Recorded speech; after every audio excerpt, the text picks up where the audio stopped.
See now with the robotics coming into orthopedics, you very well know that technology has already entered and it is making us a wiser and a better and a more accurate surgeon as surgeons.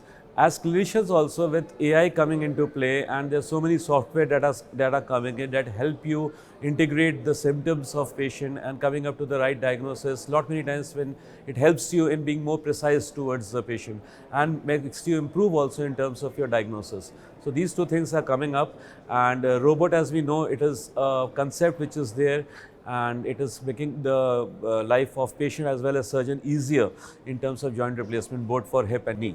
The whole concept today was of nutraceuticals, where nutraceuticals been derived from normal food only, like curcumin derived from turmeric.